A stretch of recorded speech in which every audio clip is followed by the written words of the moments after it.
Katrina, bakit may kasama kang pulis? Dadakpin ka ng hayop ka! Ano? Bakit? Handog ng DZRH ang tula sa kanyang panahon. Kung minsan dahil sa pag-ibig, ang tao'y nabubulagan, nagiging bingirin sa mga nagmamalasakit sa kanya. Mga kaibigan, pakinggan po natin ang naging karanasan ni Katrina sa ating dulang sa kanyang panahon. Katrina, mukhang napagod ka sa pinuntahan mo, ha? Hindi naman. May lang agad ako dahil nainis ako kay Judado. Kala ko, pupunta ka sa kaibigan mo. Doon ka pala nagpunta. Wala kasi si Lota. Kaya dinala ko na lamang si Judado. Kaso yun na nga, nainis lang ako sa sinabi niya. Anong sabi niya? Pinaiwalay ka sa akin dahil mas bata ako sa'yo. Hindi naman. Pero sabi niya, mag-iingat daw ako sa'yo. Kasi nga, baka kabuhayan ko lang daw hangad mo. At naniwala ka naman. Siyempre hindi. Kaya nga umalis na agad ako sa bahay niya. Bakit naman ako maniniwala? Wala ka namang hinihinging pera sa akin. Dahil talagang mahal lang kita. Kahit na nga mas matanda ka pa sa akin. Alam ko. Nararamdaman ko naman yun sa mga pag-aasikaso mo sa akin. Kaya lang, pasensya ka na. Kasi hanggang ngayon, wala pa rin akong trabaho eh. Kaya tuloy, hinahamak ako ng mga kamag-anak mo. Oh, come on. Huwag mo na isipin yun. Sa makalawa, isasama kita sa isa sa mga watch repair shop ko. Anong gagawin ko doon? Ay, di tuturuan kita doon. Ha? Para ikaw na mag-manage nun. O, di may trabaho ka na.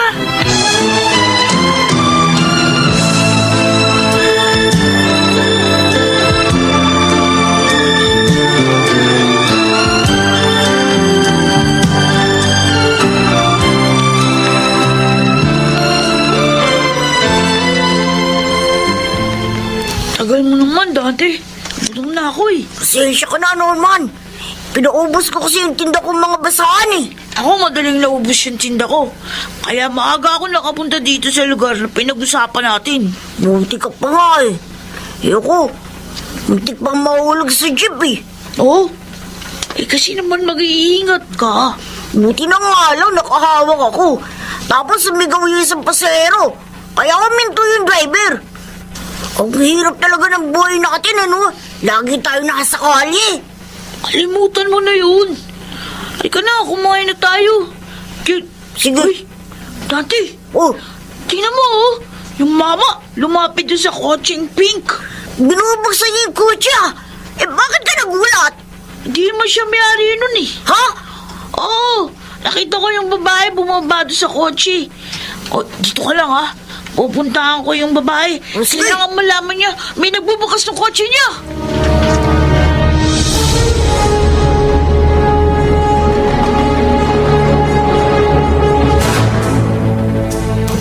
O ano? Nabusog ba kayo, mga bata? Opo, Ma'am Katrina. Salamat po. Opo nga, ma'am. Ang sarap po ng pagkain. Salamat po. Ako nga ang dapat magpasalamat sa inyo. Kung hindi sa inyo, naku, malamang natangay na sa sasakyan ko. Saan ba kayo nakatira? Ihatid ko na kayo magkapatid. Ay, hindi po kami magkapatid ni dati. Magkaibigan lang po kami, Ma'am. Pero pareho na po kami walang mga magulang. Opo. Saan nga kayo nakatira? Kung saan-saan lang po, doon po kami natutulog. Pero malapit din po doon sa lugar na pinaparadahan niyo po ng sasakyan niyo. Ay, kawawa naman pala kayo. O, teka, sandali. O, eto. Kunin yung perang to para makatulong sa inyo. Naku, Huwag na po, Ma'am. Pinakain niyo na nga po kami. Ayos na po yun. opo ma'am. Pero kung gusto po ninyo, bigyan niyo na lang po ulit kami ng pagkain. Para may makain po kami mamayang gabi.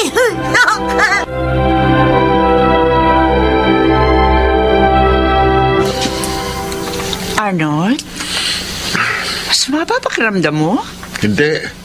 Nag-aalala lang ako. Akala ko, patutuloy mo na dito yung mga batang kalye na yun. Pinaghihinalaan mo sila ng masama. Mahal batang lansangan sila.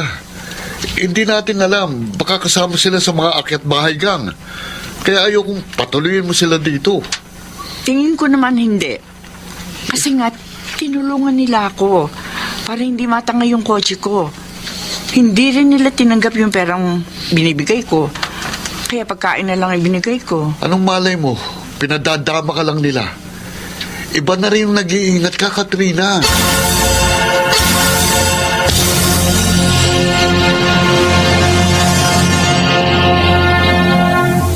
Oh, Norman, ba't tayong pa matulog?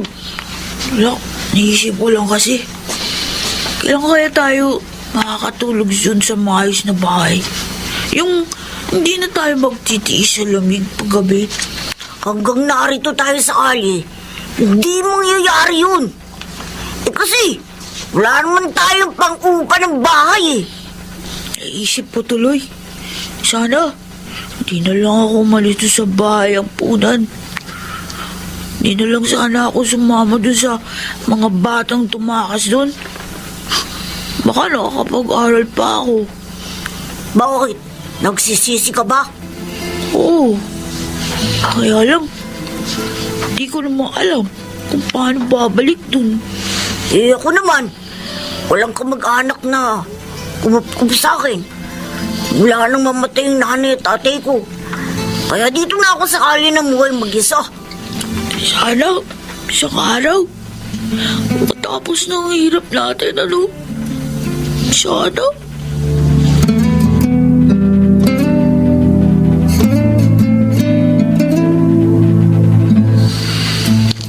Bakit kasi hindi mo nalang hingan ng hingan yung si Tanda? Para makaipon ka ng pera. Ayoko nga ng ganun, Gimo. Ay, mas. Ang gusto ko, mapunta sa akin lahat ng kabuhayan ni Katrina. Kaya nga, pinapapaniwala ko siyang mabait ako at mahal ko siya. Ibig mo sabihin, pakakasalan mo siya? Oo! Pero isang peking kasal. Para kapag nakuha ko ng lahat ng gusto ko, di madali ko na siyang maiiwan. Oh, At kaya may inutos na nakawin yung kotse na para magkapera ka nang hindi humingi sa kanya? oo! At palalabasin ko may trabaho ko. At pakakasalan ko na siya. Tiyak nakikiligin yun at papayag ka agad. Eh kaso, napurnada naman yung binalak mo. Oo nga eh. Nakakulong tuloy yung inutusan ko. Pahay ko. Kasalanan ng mga pesteng batang lansangan na yun eh. Pwede ka. Oh. Eh baka na may kanta ka ng inutusan mo. Hindi niya gagawin yun. Kinausap ko na siya eh. Ha? Ang kailangan ko ngayon makapagplano ng panibago. Para makuha ko ng lahat ng gusto ko kay Katrina.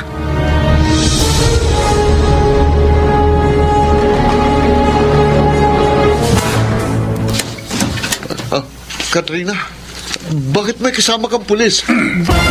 Huhulihin ka nilang hayop ka! Ano? Bakit? Pinuntahan kita kinagimo kagabi para sana sunduin. Kaya narinig ko lahat ang sinabi mo sa kanya. Katrina. Walang niya ka. Ikaw pala hindi dapat magtiwalaan. Biro ko lang yung kay Gimo. Nagiinuman kasi kami. Huwag ka na magsinungaling! Sa panlasing lang yun. Kinasya ka na inutusan mo tumakay ng kotse ko! Mama pulis ang ginawa. Lakban niya na siya. Hindi, Katrina, wag. Sumama ka na para hindi na magkagulo dito. Yeah!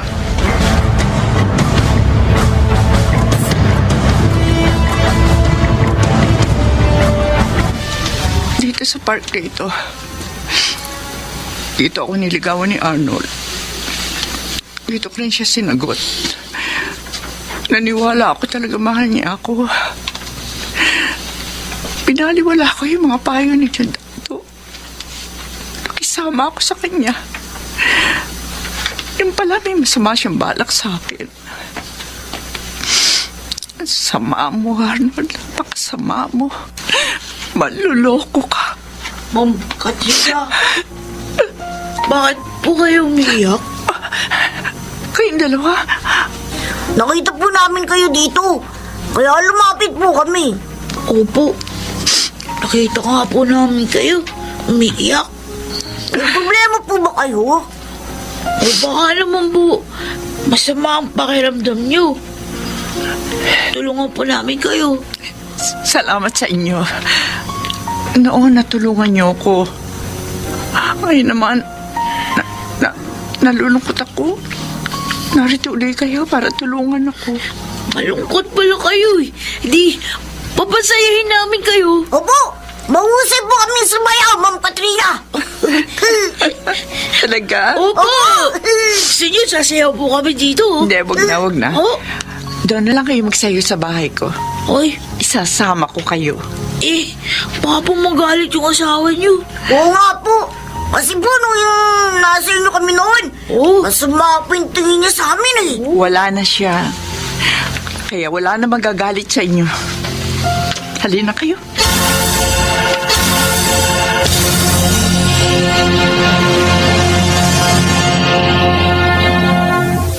Natulungan ka na pala ng mga batang yung Katrina. Ay, opo, Tiyadado.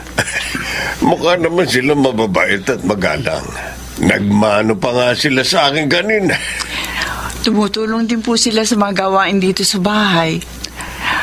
Nalilibang po ako sa kanila. May katuwang na ako sa bahay. May nakakausap pa ako. Uy, paano? Dito na lang sila sa'yo. Gusto ko po sanang kupkupin sila. Pag-aralin, bigyan ng isang magandang kinabukasan. Sang-ayon ako sa gagawin mo. Makatutulong ka na sa kanila. Makalulugod ka pa sa Diyos. Talaga po, Chong? Hindi po kayo tutol? Oo. Dahil nadarama kong tapat ang mga batang yon. Hindi tulad ni Arnold, na isang mapagkunwari. Tama po kayo, Chong. Patawarin niyo po sana ako. Dahil hindi ko kayo pinakinggan noon. Yung bang mga payo niyo sa akin.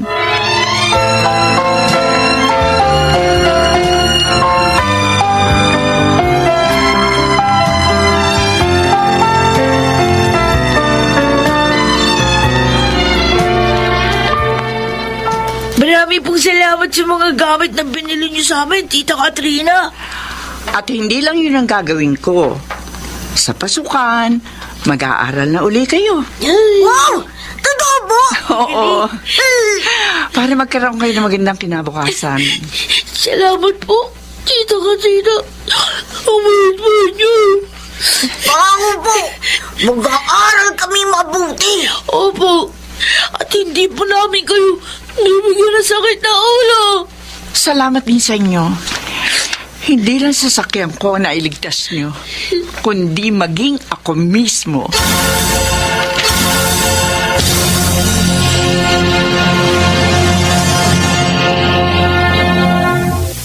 Nagaganap ang masakit na pangyayari upang makalaya ang tao sa isang kasinungalingan at maharap niya ang maligayang kinabukasan sa kanyang panahon.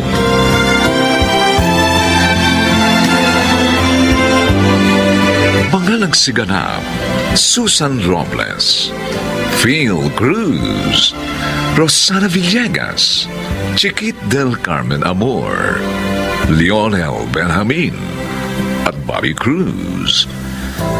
Special Sound Effects, Jerry Mutia. Technical Supervision, Eric Lucero at Bong Muyar. Musical Scoring, Buboy Salonga. Ang kasaysayang ito'y mula sa panulat ni Telma Corporal Alcantara at sa pinagsamang direksyon ng inyong lingkod, June Martin Legaspi at Bobby Cruz. Sa kanyang panahon. Hoy, Maring! Hindi ako mangungupit, ha? Tamaan man ako ng kidlat dito, hindi ko binawasan yung laman ng sobre nyo. Baka naman kayo mag-asawa naglolokohan.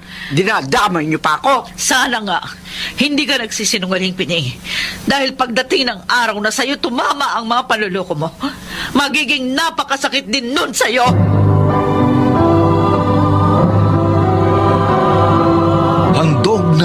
DZRH ang dula sa kanyang panahon.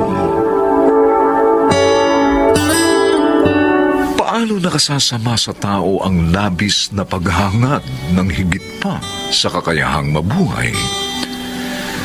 Mga kaibigan, pakinggan po natin ang naging karanasan ni Pining sa ating dunang sa kanyang panahon.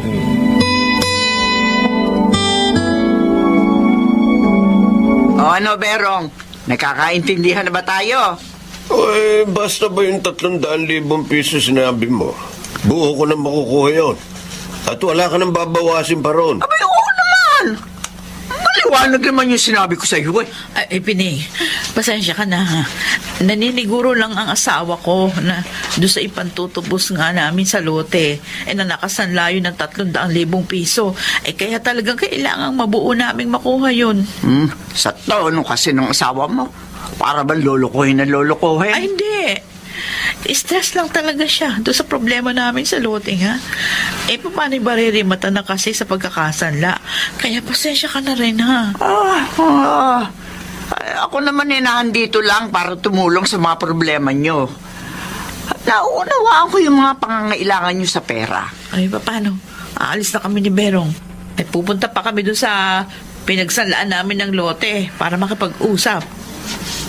Hintayin kang tawag mo, Pining. Ay, oo. Sa oras na ma-schedule ka, tatawagan talaga kita. Kaya kailangan palaging puno yung baterya ng cellphone mo para makakontak ka. Sige, alis na kami. Salamat sa pamerienda. Ay, walang anuman. Talagang nagpapamerienda ako sa mga kumukuha ng serbisyo ko. Saka nga pala, Marenga. Oh. Pakainin mo ng masusustansyang pagkain niya si Berong para kapag na-schedule na siyang kunan ng bato, malakas ang resistensya niya. Ay, sige, oo. Tatandaan ko yun.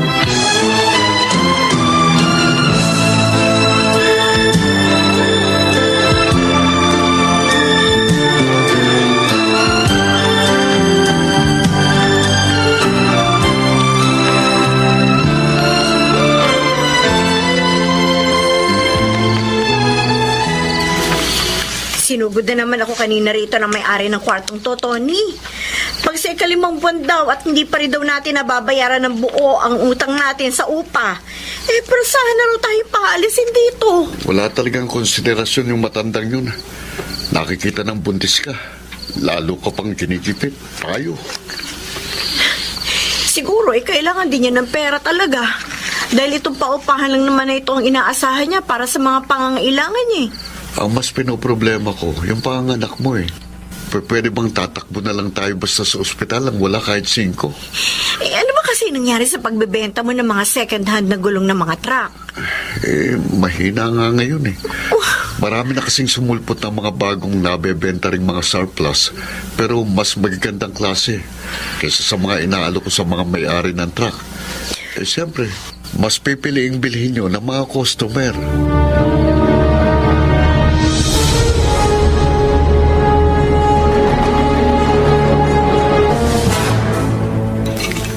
Hoy, Oscar! Huwag ka mag-inarti dyan. Kumuha ka rito sa binili kong lechon. O 5 kilo yan. Kaya, 1 to sawa tayo sa lechon ngayon. Di na. Kontento na ako rito sa nilagang talbos ng kamote na sinasawsaw ko sa iginisa kong burong hipon. Sa ganitong pagkain lang, maligayang maligaya na ako. Buong buo na ang buhay ko. Oh, may laman na naman yung mga sinasabi mo eh. Ikaw talaga, tuwing magsasalita ka, tinitira mo ako. Tigilan mo na kasi ang illegal na pag-aahente sa pagbebenta ng bato ng mga kabarangay natin. Ano? Ubusin mong lahat ang mga bato ng mga taga rito sa barangay? Oo! Dahil sa mga bato nila, kaya ako nakakakain ng masarap. Alin, kung aasa ako sa papapadyak mo, magpapantay na mga pa ako, hindi pa rin ako makakatikim ng lechon.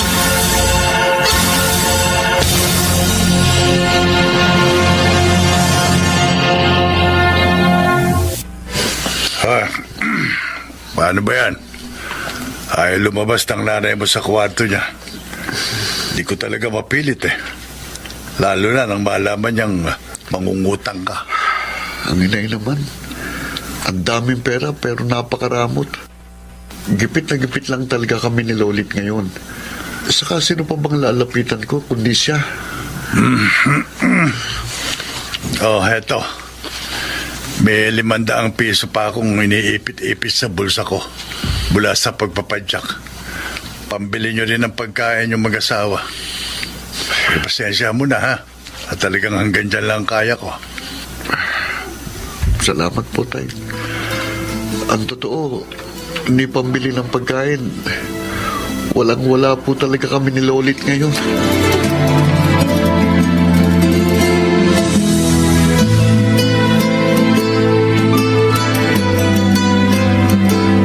Pining! Pining! Ay, Pining! Hindi ka ba talaga hihinto sa paglalakad? Napapagod na kaming mag-asawa sa kahabol sa'yo. Bakit ba naman kasi sunod kayo ng sunod sa akin? Hindi ba binayaran ko na kayo? Kulang na 50 milyon perang nasa sobre na binigay mo kay Mareng. Balik ko! Basta inibot lang sa akin ang sobrang yun ng konta ko. Niloko mo kami, Pining. Ano? Alam mo ba dahil sa panluloko mo, hindi namin natubos sa pagkakasanla yung bahay at lote namin? Bakit naman ganon? Ang ayos-ayos naman ang usapan natin. Nakaltas mo naman yung porsyento mo sa pagkakabenta ni Berong sa isang bato niya. Bakit kailangan kupitan mo pa yung pera sa sobre? Hoy, Mareng! Hindi ako mangungupit, ha? Tamaan man ako ng kidlat dito. Hindi ko binawasan yung laman ng sobre nyo. Baka naman kayo mag-isawa naglolokohan. Dinadamay nyo pa ako. Sana nga. Sana nga hindi ka nagsisinungaling. Dahil pagdating ng araw na sa'yo tumama yung mga panuloko mo, magiging napakasakit din nun sa'yo. Aba! Mareng! Kayo na nga ang tinulungan sa problema niyo sa pera? Ako pa pagbabantaan nyo? Ang sasama talaga ng ugali nyo? Tandaan mo ang sinabi ko, Pining! Leche! Walang utang na loob. Tsaka bakit ko ba aaminin kinupitan ko nga yung kanilang sobre? Nek nila.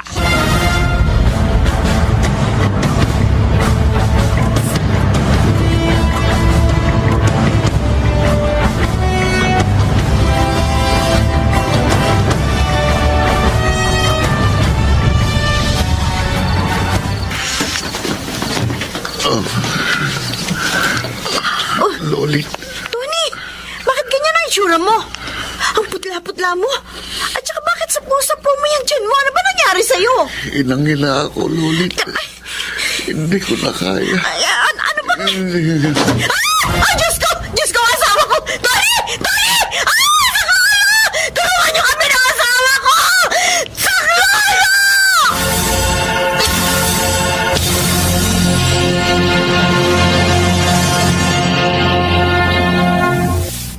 Sabi po ng isang kasamahan ni Tony sa pagbabayan sale ng mga gulong, nakipagtransaksyon daw po ang asawa ko sa pagbebenta ng bato sa online.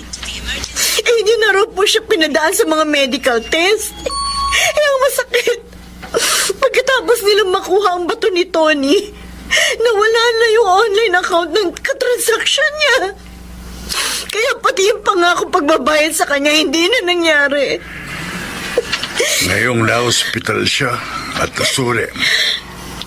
May diabetes pala siya. Isang malaking panganib sa isang living donor.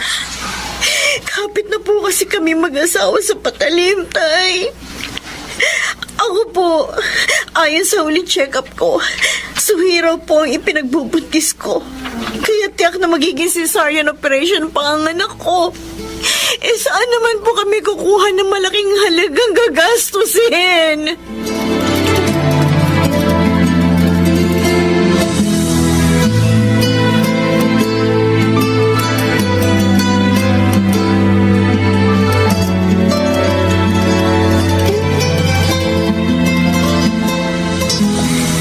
Maaaring huli na dahil sa nangyari kay Tony. Pero makatutulong pa rin sa kanilang mag-asawa ang perang nasa sobrang yan, Oscar. Papahinga lang ako sandali.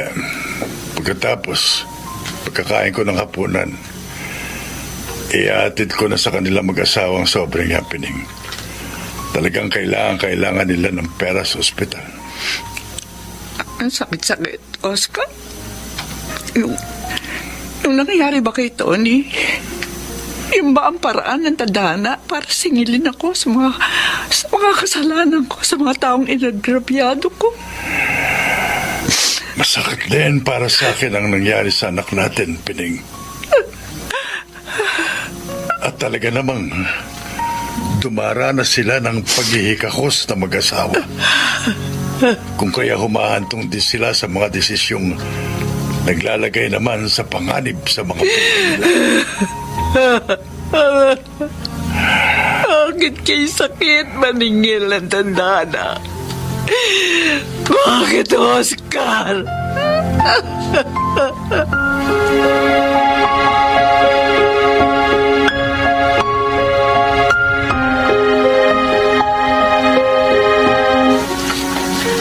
Lolit, kumusta na ang kalagayan ni Tony? Sabi ng doktor, tinatanggap naman daw po ng katawan niya yung mga gamot na binibigay nila. Kaya wag na raw po tayo masyadong mag-alala. Mapapanatag na nga tayong pare-pareho sa sinabi niyo ng doktor. Siya nga pala. Idagdag mo pa ang perang to sa mga pangangailangan niyo sa ospital, oh. Sa oras naman ng panganganak mo, huwag ka na rin mag-alala. Dahil mayroon akong itinabing pera para doon. Para sa inyo na magiging apo ko. Maraming salamat, Nay. Tatanggapin ko pong lahat ang tulong na ibinibigay ninyo. Dahil kailangan po namin ito yung lahat ng ito. Paglabas ni Tony dito sa ospital, gusto kong sa bahay na rin kayo dumiretso. Hindi mainam sa inyo na nakahiwalay pa kayo sa amin ng tatay niyo sa ganitong sitwasyon. Lalo na manganganak ka pa.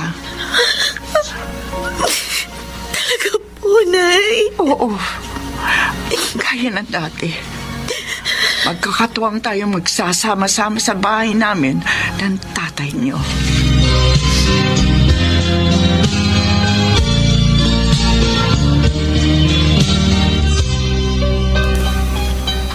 Oscar, tama ka sa pagsasabing tama ang konsensya. Kung inuhusgahan nito ang tama bilang tama at mali bilang mali. At pagdating naman sa pananaw sa pera, totoong nakasisira ng ugnayan sa pagitan ng magkakapamilya ang sobrang pagpapahalaga sa pera. Pero kapag balanse ang pananaw ng isang tao rito, magiging mabuting kasangkapan ito para maabot ang mga layunin at pagiging kontento. Alam mo, Oscar, nitong huli, madalas kong sinasabi sa akin sarili, napakapalad ko sa isang katulad mo. Dahil sa lahat ng mga pagkakamali ko, hindi mo ako sinumbatan kailanman. Sa halip, tinuturuan mo akong tanggapin at ituwid ang mga iyon. Dahil hindi maramot ang uri ng pagmamahal ko, Pining. Lalo na kung para sa ikabubuti mo. Hindi ako mapapagod na mahalin ang mga kakulangan mo at palaging iwasto ang mga yon.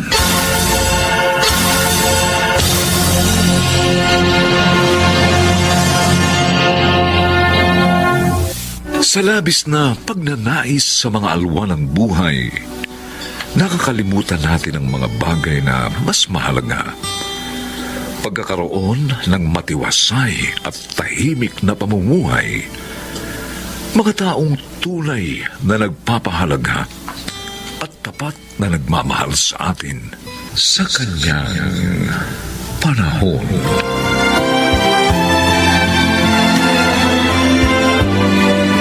Mga nagsiganap: Susan Robles, Rosana Villegas, Chiquit del Carmen Amor, Bobby Cruz, Lionel Benjamin, at Phil Cruz. Special sound effects Jerry Mutia. Technical Supervision, Eric Lucero at Bong Muyar. Musical Scoring, Buboy Salonga. Ang kasaysayang ito ay mula sa panulat ni Sel Barlam at sa pinagsamang direksyon ng inyong lingkod, June Martin de Gaspi at Bobby Cruz. Sa kanyang panahon. Pakinggan mo ang paliwanag niya, Roger. Hindi na! Ayoko nang marinig ang mga paliwanag ng masamang babaeng yan!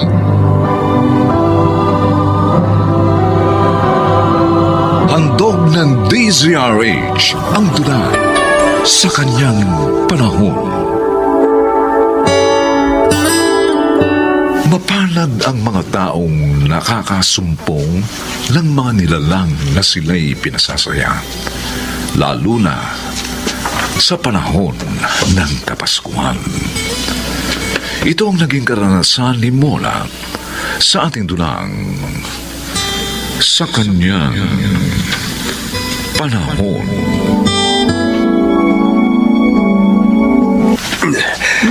Ang sarap niyo pala magluto, Nanay Mona. Busog na busog ako. Ako nga rin eh. Salamat naman na ibigay niyo niluto kong ulam natin. Alam nyo, pag ganyan kayo lagi kasarap magluto, tataba kami ni Johnny. Tumpak!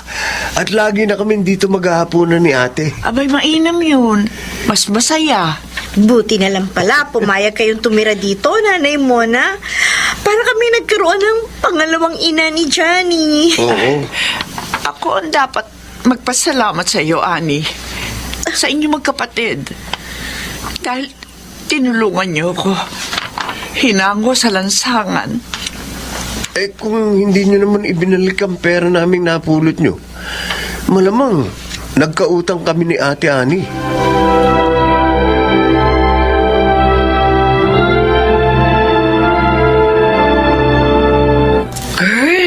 Ang linis ng bahay nyo, ha? Ang ganda ng pagkakaayos. Oo, si Nanay Mona ang nagpakahirap sa pag-aayos niyan. Mapagkakatiwalaan pala yung kinugpok ninyo. At saka masipag, ha? Oo, at masarap pang magluto. Ay, kaya naman pala tumataba kayo ni Johnny. Sinabi mo pa. Pero nagtataka lang ako, Oh, bakit? Nasaan ba yung pamilya ni Aling Mona? Bakit siya hinayaang manirahan sa lansangan? May pamilya siya, Julie. Pero pinalayas siya. Ha? Diyos ko naman. Bakit?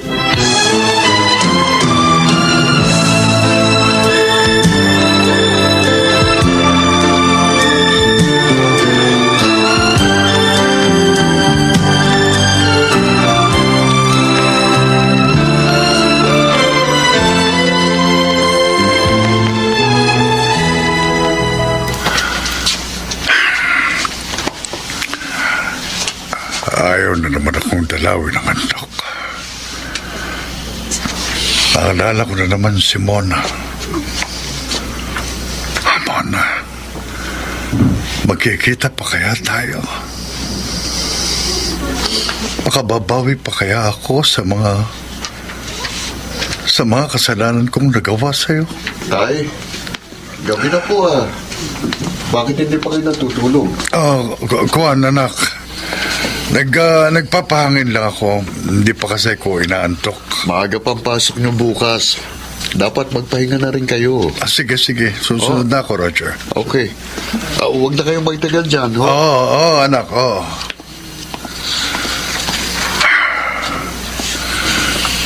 Lahat ng kaibigan natin na pagtanungan ko na. Pero hindi rin nila alam kung nasaan ka na. Saan pa ba kita hahanapin, Mona? Saan pa?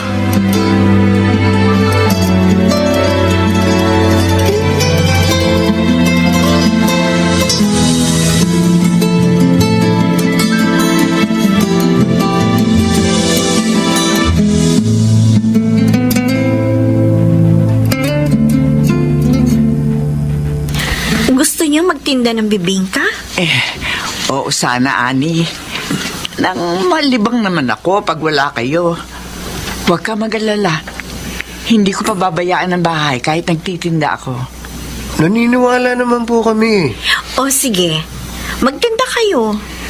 Pero pag nahirapan kayo, kuminto kayo. Oo, Johnny. Salamat sa inyo magkapatid, ha. Gusto ko lang talaga may pera ako sa Pasko, eh. Parang may bibigyan kayo ng regalo, nanay.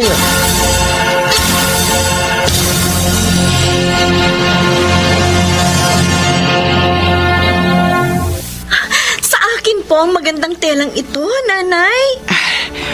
Oo, Ani. Pasensya na, ha. Iyan lang kasi ang kaya kong bilhin. Oh, Maligayang Pasko. May regalo din ako para kay Johnny. maligayang Pasko din po. May regalo din po kami sa inyo ni Johnny. Napakalaking regalo niyo na sa akin na hinangon niyo ako sa lansangan. At hindi na ako nagpasko doon ngayon. Kaya pala gusto niyo magtinda, ha? Para may pambili kayo ng regalo sa amin. Dahil gusto ko naman, kahit konti, mapasaya ko kayo magkapatid. Sobrang saya po ang naidulot ninyo sa amin, Nay. Parang nga pong nagkaroon kami ng pangalawang ina. Kung maari nga lang ho, huwag na kayong mawala pa sa amin.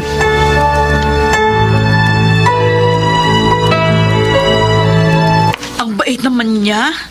Nag-iipon pa siya para lang maibili kayo ng regalo ni Johnny. Oo, kaya talagang na-touch kami ng kapatid ko sa kanya, Julie. Ipakilala mo nga sa akin ang tinulungan mong pulubi, babe. Sobra akong nai-impress, eh. Ay naku, talagang mai-impress ka, Roger. Lalo na kapag natikman mo yung luto niya. Talaga lang, ha? Oo! Sige, magpunta ka bukas sa bahay at ipakikilala ko sa'yo ang bago naming nanay ni Johnny.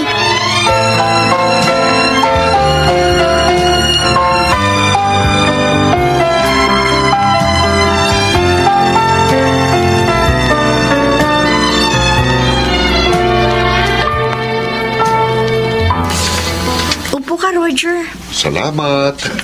Tamang-tama ang dating mo. Nagluto si Nanay Mona ng masarap na merienda para sa atin. Sa wakas, makikilala ko na rin siya. At ang luto niya na ipinagmamalaki mo. Ay, talaga. Siya nga ang magluluto ng handaan namin sa New Year. Ba, dapat pala dito kami mag-New Year ni Itay. Ani, gusto niyo na bang kumain ng bisit? Kayo? Hindi ako maaaring magkamali. Kayo nga. Teka, magkakilala kayo? Roger, anak ko. Huwag niyo akong tawaging anak. Isa kayong masamang babae. Hindi totoo yan, anak. Huwag na kayong magsinungaling pa. Kung gano'n, ikaw ang anak ni Nanay Mona? Ako nga, Ani. Kaya palayasin mo ng babae niyan. Hindi siya dapat tulungan. Roger, huwag kang magsalita ng ganyan. Igalang mo siya dahil nanay mo pa rin siya. Masama nga siya. Iniwan niya kami ni Itay dahil sa ibang lalaki. Nagkakamali ka, anak. Hindi ko kayo gustong iwan. At lalong hindi ako nagtaksil sa tatay mo. Pakinggan mo muna ang paliwanag niya, Roger. Hindi na. Ayoko nang marinig ang mga paliwanag ng masamang babaeng yan.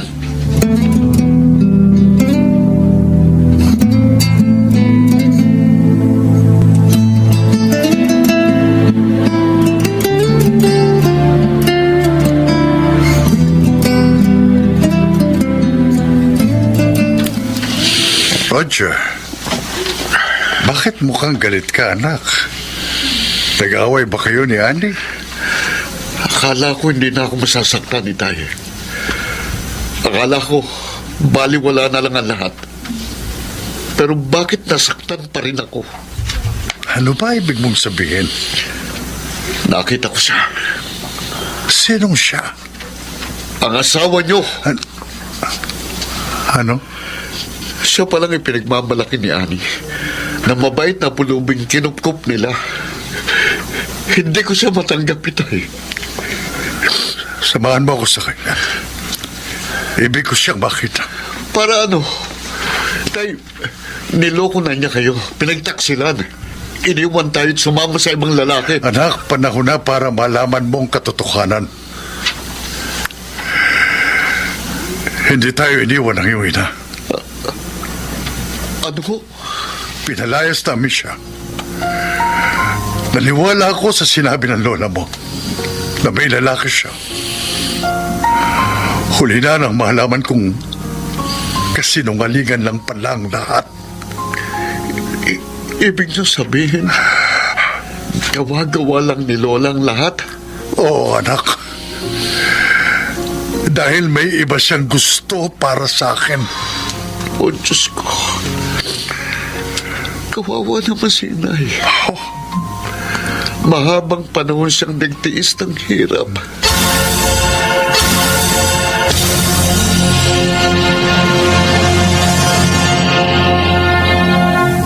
Hindi siya naniwala sa akin. Hindi niya ako matanggap. Tumahan po kayo, Nanay Mona. Kung hindi po kayo matanggap ng pamilya niyo, kami ni Johnny tanggap po namin kayo. Oo nga ho. Napamahal na po kayo sa amin. Dumito na lang po kayo. Maraming salamat sa inyo magkapatid. Napakabuti niyo. Pero tiyak na magagalit sa'yo si Roger kapag itinuloy mo ang pagkup-kup sa akin. Ayos lang po. Kahit mawala siya sa akin. Ayoko rin naman po ng nobyong walang respeto sa magulang. Pero hindi kayo dapat madamay sa problema ko.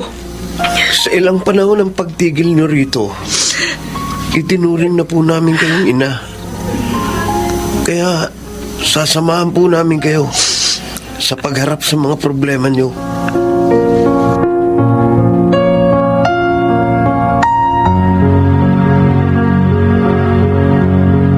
Isang oras na lang. Papasok mga panibagong taon. Pero ang buhay ko, nananatili pa rin malungkot. Nakita ko nga muli ang aking pamilya. Pero hindi naman ako matanggap. Lalo ng aking anak. Makakalaya pa kaya ako sa kalungkutan ito? Nanay Mona, may bisita po kayo. Nay, Happy New Year po. Happy New Year, Mona. Roger! Ay, sorry po. Nagalit ako sa inyo nung una nating pagkikita. Hindi ko po kasi alam ang katotohanan.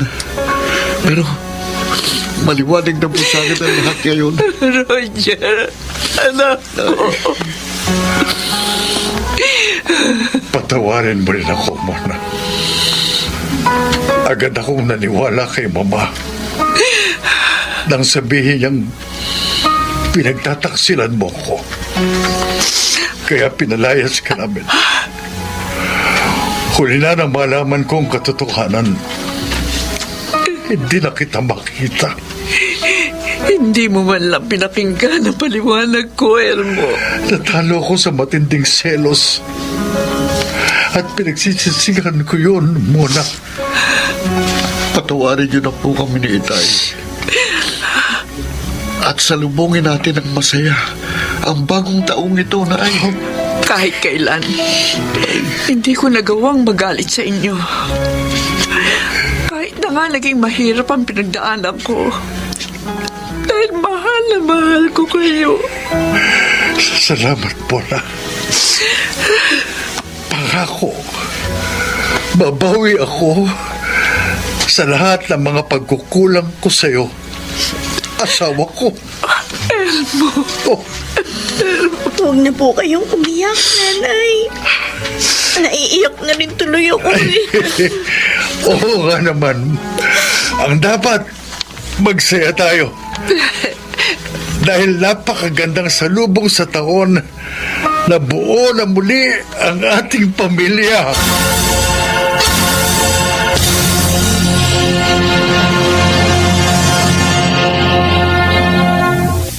Masarap salubungin ng bagong taon na pamilya ang kapiling. At sa kanya ay dumadalangin. Umaasa sa biyayang darating sa kanyang panahon.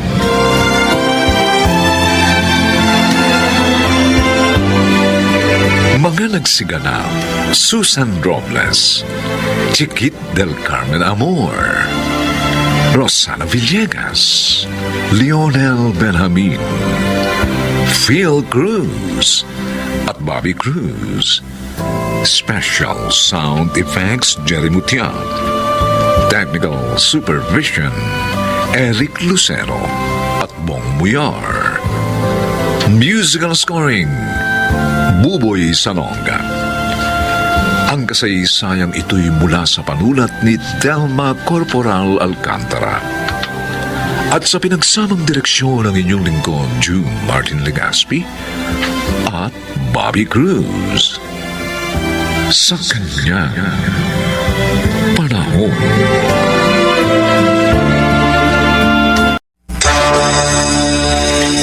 Nahihirapan na kasi ako sa sitwasyon natin. Gabi-gabi naiisip kita. Gusto ko sana kasama na kita. Arthur? Magsama na tayo, Ninya.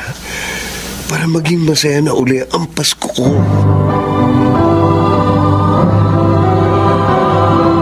Handog ng DZRH ang tula sa kanyang panahon.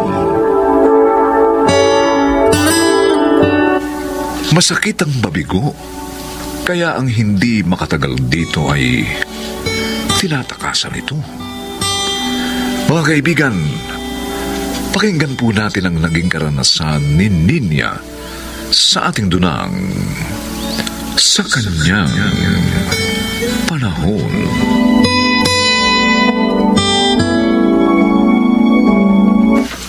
Oh, Ninya, dumating ka na pala. Tinirang kita ng ulam. Nandun sa mesa. Kumain ka na lang, ha? Nauna na ako kasi ang tagal mo. Pasensya ka na, Lily, ha? Nagyaya pa kasi si Arthur na mamasyal at kumain sa labas, So, hindi ka na maghahaponan dito. Oo, busog na ako, Kayo na ba dalawa ni Arthur? Oo, sinagot ko na siya. Ang kulit naman kasi. Okay din naman dahil may taga-sundo na ako. Nakakatipid ako sa pamasahe, nalilibang pa ako. Concern lang ako sa iyo, friend, ha? Sana, huwag ka magagalit. Hindi ko magagawang magalit sa iyo, Lily. Ang laki yata ng utang na loob ko sa iyo. Pinatira mo ako dito sa inyo. Ipinasok pa sa trabaho. Alam ko, hindi na tayo mga bata. Pero sana naman mag-ingat ka pa rin kay Arthur. Aba, pwede ka pa rin mabuntis pag nagkamali ka. Naintindihan mo naman siguro ang ibig kong sabihin. Huwag kang mag-alala. Hindi ko isusuko ang bataan nang wala sa tamang panahon. Ikaw talaga, puro ka biro. Para ka naman kasing sinainay at itay kung mag-sermon. Bigla ko tuloy silang naalala. Pero, totoo ang sinabi ko. Hindi ko ibibigay ng ganun kadali sa kanya ang aking sarili.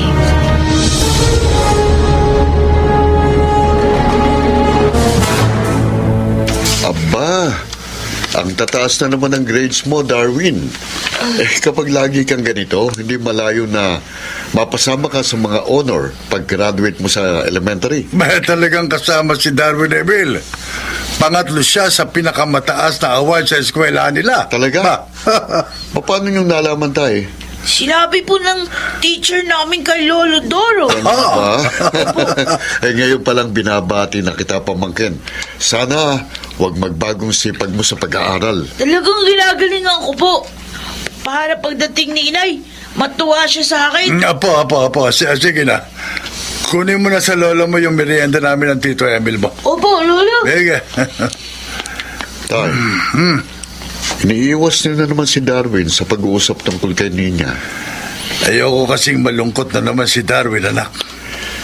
Yun naman si Ninya, 5 taon nang nasa Maynila. Pero hindi naman man lang makaalalang umuwi dito. Bihira pang magpadala ng pera para sa anak niya. Iniaasa na niya sa inyong pagtataguin sa bata. Ano na kaya nangyayari sa kapatid mo ngayon?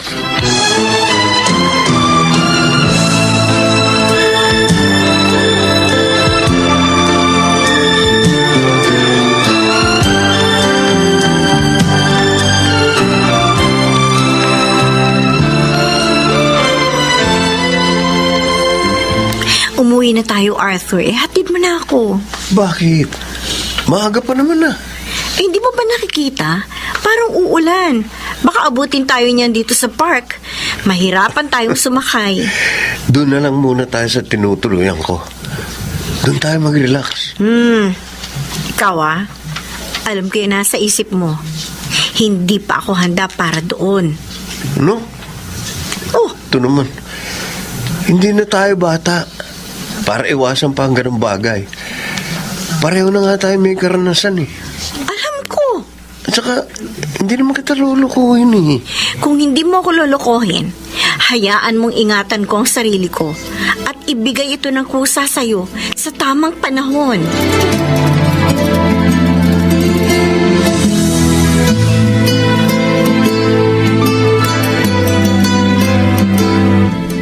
Birthday mo na bukas, Apo. Ipapasyal ka namin ng lola mo. Magluluto rin kami ng pansit at biko. Salamat po, Lolo. Di nyo nakakalimutan yung birthday ko. Oh, siyempre naman dahil mahal ka namin. Bakit po si Inay? Palagi akong nakakalimutan. Ibig sabihin, hindi niya ako mahal. Ha? Hindi naman sa ganon, Darwin na po. Kasi wala po nung nagtrabaho siya sa Manila. Hindi na po niya naaalala yung birthday ko. Oo, baka marami lang trabaho ang nanay mo. Huwag ka sanang magdamdam sa kanya. Ano, malay mo? Bukas, sa mismong birthday mo, tawagan ka niya. Di ba? Sana nga po, Lolo. Kasi po, miss na miss ko na po siya. Miss na miss ko na po ang nanay ko.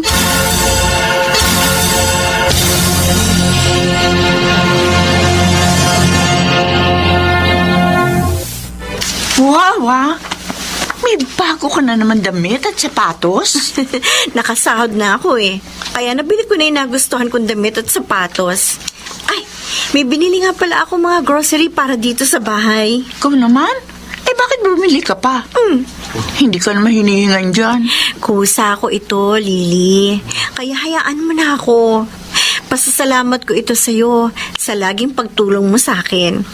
Kahit na alam ko ngang hindi mo naman to kailangan kasi malaki naman ang kita sa abroad ng asawa mo. Ninya, may itatanong lang ako.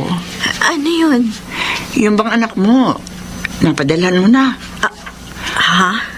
Kasi napapansin ko, ang dami-dami mong binibili. Parang nakakalimutan mo yung anak at magulang mo. Sabi mo pa naman kay Mandoro, wag tayo umalis sa inyo. Lagi ka magpapadala para kay Darwin.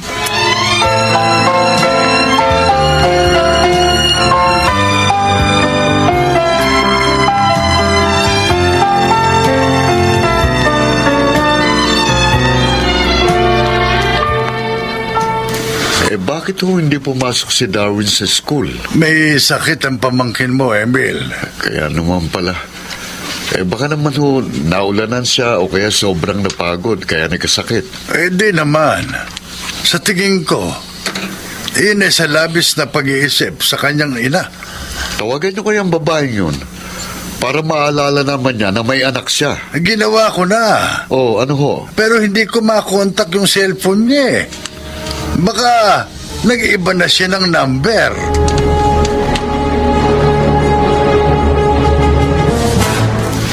Ano bang mahalagang bagay ang sasabihin mo, Arthur? Ang aga pa natin nag-out sa pabrika. Nahihirapan na kasi ako sa sitwasyon natin. Gabi-gabi, naiisip kita. Gusto ko sana kasama na kita. Arthur. Magsama na tayo, Ninya. Para maging masaya ulit ang Pasko ko. Pero, Arthur... Pwede naman yun eh. Dahil pareho tayong hiwalay sa asawa. At may trabaho din tayo. Alam mo, may anak ako. At nasa probinsya yun. Padalhan mo na lang silang pera. May trabaho ka naman. Ang mas asikasuhin mo ay ang magiging anak natin. Kaya lang... Pumayag ka na.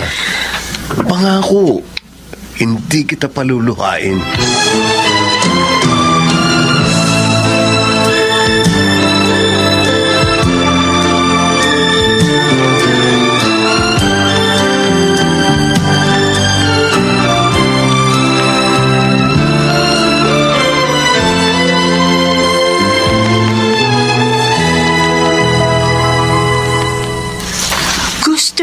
Magsama na kayo? Oo, Lily. Para naman daw maging masaya ang Pasko niya. Ano sabi mo? Sabi ko, pag-iisipan ko muna. Kasi, nalilito pa ako. Talaga malilito ka. Ang sabi mo, hindi ka pa naman seryoso sa kanya. Alam na ba niya ang tungkol kay Darwin? Sinabi ko, nasa probinsya ka ako'y bata. Ano sabi niya? Ayun pa nga ang problema. Ayaw niyang itira sa amin ng bata kung sakali. Padalhan ko na lang daw ng pera. Total, may trabaho naman ako. Mas gusto niya asikasuhin ko ang magiging anak namin. Ay, ang ibig sabihin niyan, selfish siya. Ayaw maging ama para sa anak mo. Ay, naku niya, ako sa'yo. Tatapusin ko na yung relasyon sa Arthur na yun. Lily, Isang pagkakamali na makisama ka sa kanya. May dapat ang isipin mong pasayahin ay ang Pasko at bagong taon ng iyong anak.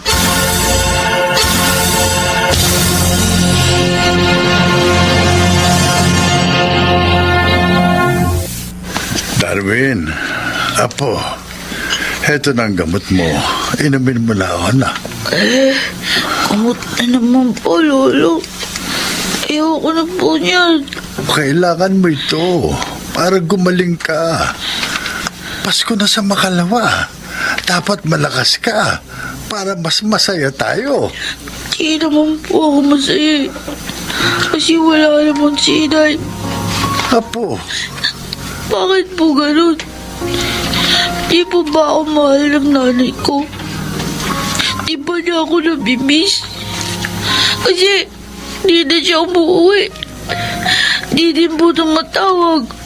O kaya nagtitext. Yung mga kaklase ko, kasama po nila yung nanay nila. Lalo na po recognition day namin. Ako hindi. narito na ako, Darwin. Anak, Ay! Nina. ano ko? Pasensya na, ha? Ngayon lang nakauwi ang nanay. Salamat naman at naalala mong umuwi. Sorry po, Tay. Matagal ako nakalimot. Naging duwag.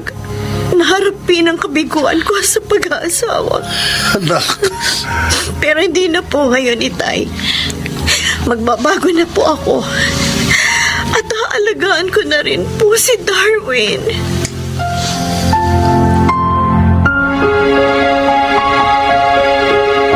Ay, maligayang Pasko po.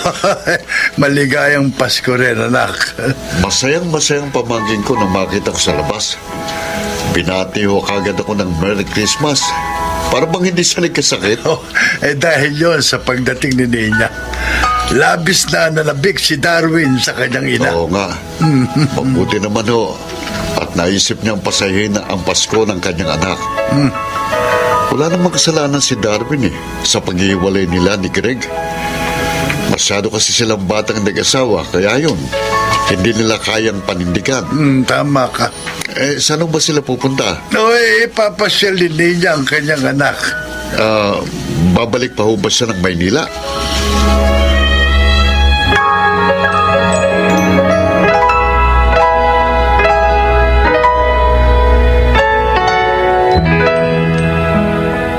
Nailuto ko na po yung leche flan, Itay. Ba? Naiayos ko na rin sa ref. Ay! Wow! Ang sarap! Paborito ko po yun! Ay! Ganun ba? Sinabi ko yun sa nanay mo, apo. Kaya nga, gumawa ako. Para matuwa naman ang baby ko. Happy New Year, anak. Happy New Year din po, Nay! Lalo Doro, ito na po ang pinakamasayang Christmas at saka New Year ko. Kasi kasama ko na kayo. Hindi na kita iiwan, anak.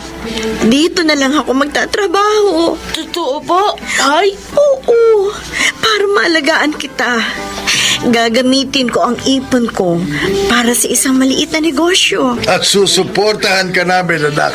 Salamat. Salamat sa inyong lahat. At naway maging maligaya at masagana ang bagong taong ito para sa ating lahat.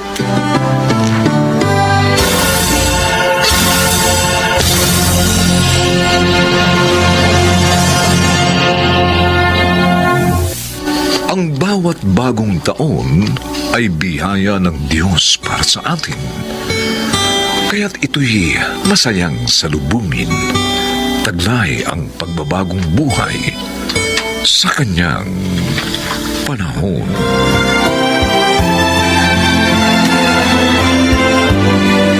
Mga nagsiganap: Chiquit del Carmen Amor, Rosana Villegas, Bobby Cruz, Susan Robles, Lionel Benjamin at Phil Cruz. Special Sound Effects Jerry Mutia. Technical Supervision Eric Lucero at Bong Muyar. Musical Scoring Buboy Salonga. Ang kasaysayang ito'y mula sa panulat ni Telma Corporal Alcantara at sa pinagsamang direksyon ng inyong lingkod June Martin Legaspi at Bobby Cruz. Sa kanyang panahon.